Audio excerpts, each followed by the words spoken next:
দেশের দরিদ্র ও নিম্ন মধ্যবিত্ত পরিবারগুলোর জন্য সামাজিক সুরক্ষা নিশ্চিত করতে নতুন ফ্যামিলি কার্ড কর্মসূচি চালু করছে সরকার।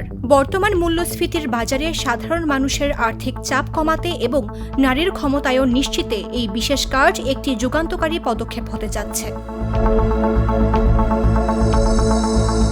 এই কার্ডের মাধ্যমে নির্বাচিত পরিবারগুলোকে সরাসরি নগদ অর্থ সহায়তা দেওয়া হবে।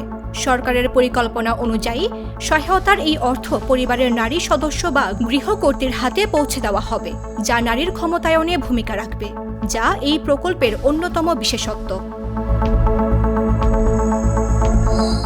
সমাজ কল্যাণ মন্ত্রণালয়ের তথ্য মতে বিদ্যমান অন্যান্য সামাজিক ভাতার তুলনায় এই কার্ডের আওতায় সহায়তার পরিমাণ বেশি হবে। সহায়তা বিতরণে স্বচ্ছতা আনতে এবং অনিয়ম রোধে সরকার একটি কেন্দ্রীয় ডেটাবেস তৈরি করছে। জাতীয় পরিচয়পত্রের ভিত্তিতে প্রতিটি পরিবারের তথ্য এখানে সংরক্ষিত থাকবে। যদিও আবেদন প্রক্রিয়া এখনও পূর্ণাঙ্গভাবে শুরু হয়নি, তবে প্রাথমিক প্রস্তুতি হিসেবে নিচের কাগজগুলো সংগ্রহে রাখতে বলা হয়েছে: আবেদনকারীর জাতীয় পরিচয়পত্র, পাসপোর্ট সাইজের রঙিন ছবি এবং একটি সচল মোবাইল নম্বর।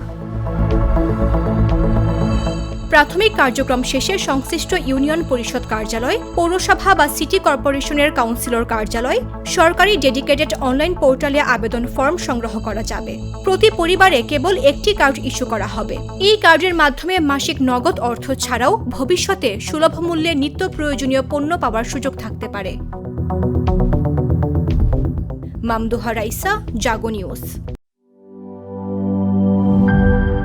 তার চকলেটে একাকার হয়ে ওঠা প্রাণ লেয়ার সম্পর্কের মিষ্টি ম্যাজিক।